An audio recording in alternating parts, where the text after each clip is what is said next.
Hey everyone, and welcome back to another figure review. This time we do another Marvel Legends review. This time I will be reviewing Black Suit Spider-Man, or Simio Spider-Man. I'm going to stick with Black Suit Spider-Man. I'm not going to bother doing the whole character's origins because you guys should know who he is by now. I will do the whole origins of how he got the black suit. Now, there's like different origins how he got the suit. One from the movies, the other one from the 90s cartoon series and other cartoon series.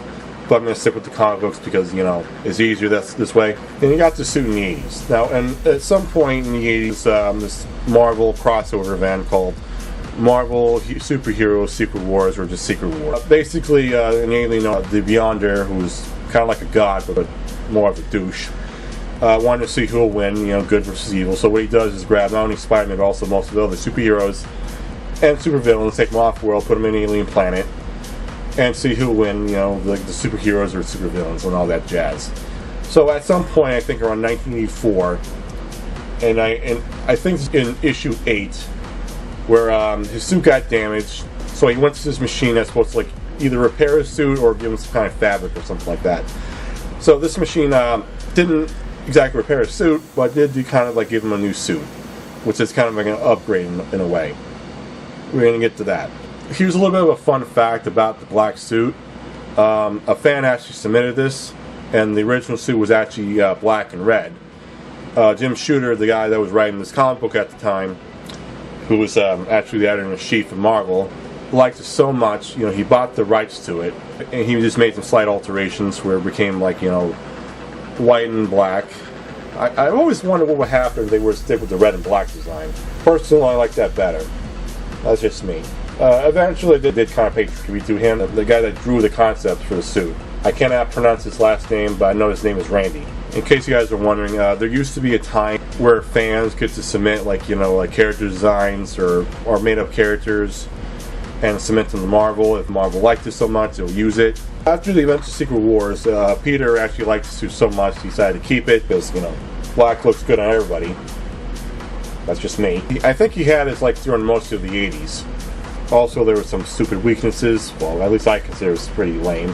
He has a weakness to fire. He has a weakness to, well, not him, but the suit has a weakness to sonic vibrations. So, you know, just imagine, you know, Spider-Man going to a heavy metal concert and you have to hear, like, you know, the sound of the guitar. Or I'll just imagine him in the early 2000s with Screamo. Oh God, that would be horrible for him. I mean, it's a good thing he has powers. Just imagine if I was Eddie Brock. He either gets confronted with a kid with a torch, or go to like a Screamo concert. Oh, that would really suck. I can just picture now somebody with a microphone and he's like, you know, tapping it. And like that would really, you know, piss off Venom. Anyway, you know, but, you know, the suit does have some pros and cons. It enhances your strength and speed. The webbing is organic. You don't exactly have to use a web shooter. And it does kind of provide some, like, you know, stealth. So at some point, after you visit Reed Richards, find out he was alive, try to get the suit off with great difficulty. Eventually got it off. Eventually, at some point, you know, he got a cloth version of the black suit, you know, thanks to the Black Cat as a gift. And he kept that on, you know, all the way up to 1991. And I think that's when Todd McFarlane was still drawing Spider-Man at the time. You know, at some point, you know, Eddie Brock, you know, came across the black suit, became Venom. The first thing he does is go to their apartment because, you know, at the time, you know, Peter Parker and Mary Jane were married.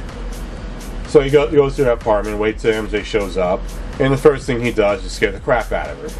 And apparently, this terrified her so much that she forces, you know, after his battle with Venom, forces, you know, Peter to get rid of the suit, and, you know, pretty much went back to his classic red and blue or red and black, you know, depending on the artwork. I'm not sure this is true or not, but apparently Todd McFarlane didn't like the black suit, and so I heard, like, the reason why he created Venom is so he can get rid of it. I don't know. I mean, you know, I personally like the black suit. I think it's cool. Eventually, so he was forced to get rid of it. At some point, he got you know, did repair the suit or get a new one. And he only wear it out for certain occasions, like, you know, for stealth missions. I know he wore it after the events of Civil War. It's like a suit he only wears once in a while. So since I'm done talking about the character, well, talking about the suit, let's turn this around. Let's zoom in here. This is supposed to be based on the anime series, by the way. Yeah. Let's turn this around. And now I'm not going to bother reading that because, you know, I have stuff to do. So if you guys want to pause it, now seems like a good time. Are you done? Is that it? Well, we're waiting. I think now sounds like a good time. Okay, so let's just pan down here. As you can see, the other figures, excuse me, as you can see, we got the first Spider-Man armor, which is my personal favorite, by the way. We got Hammerhead, we got Hobgoblin, the Jason McAtell version of the anime series. Ben Reilly Spider-Man, which is also one of my favorite Spider-Man costumes. And here is the Shocker. So, with that being said, we'll take this figure outside the box. Alright, so here he is outside the box. Now, in case you guys don't know this, they're actually using a new body mold for this figure.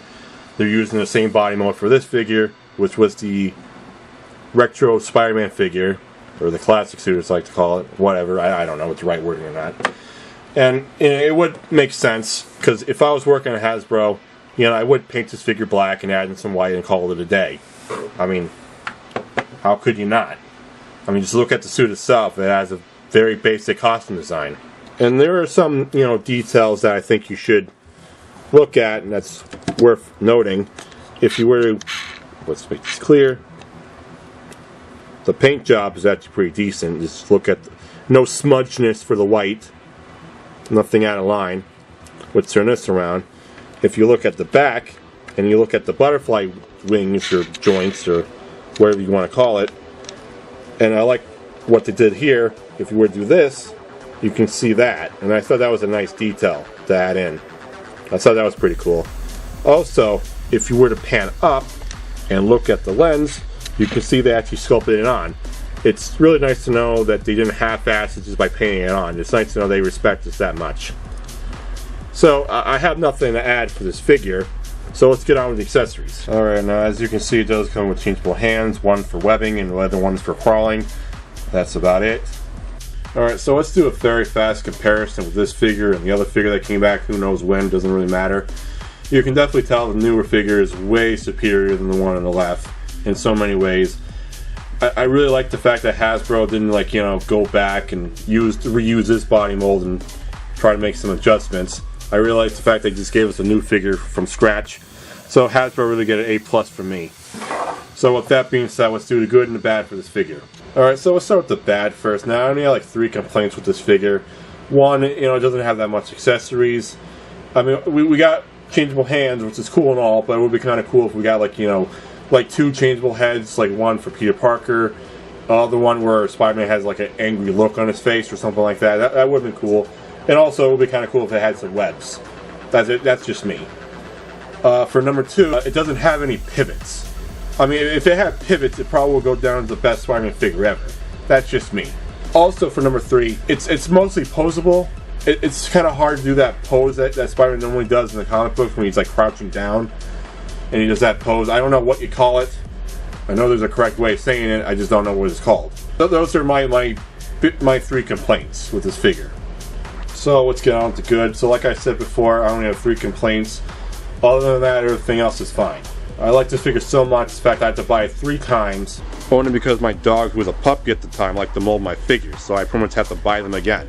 So it's time to wrap this up. If you guys like this video, please leave a like, please leave a comment, and tell me what you guys think. And also tell me what you guys want to see in the future, and also subscribe for more videos. And please click on notifications so you guys will know when the next video is out. And also check me on Instagram because I'm mostly active there. So with that being said, have a good morning, have a good afternoon, have a good night, depending where you guys are from.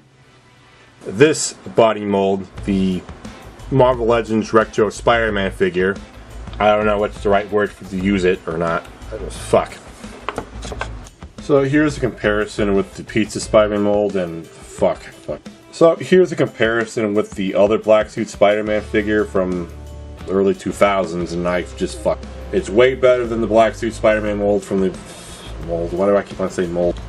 So here's a quick comparison with the other figures. You can definitely see shit. Okay. All you have to do is just take it. Fuck. Alright, so here's a very quick comparison with the other figure, and you can definitely tell this is way better than that black suit Spider-Man that came back. Fuck, I fucked it up. I really like this body mold so much. Ugh, fuck. Alright, so here's a quick comparison with these other 2 figures. Fuck, who cares? And you can definitely tell that this figure is definitely way better fucking. And Hasbro really did a good job by giving us a new Spider-Man figure with a new figure mold, and I fucked it up, or something like that, or at least some web stuff that would have been kind of cool. God damn it. You know, Hasbro really did a good job with this figure. You know, it pretty much took notes what not to do with this new fuck.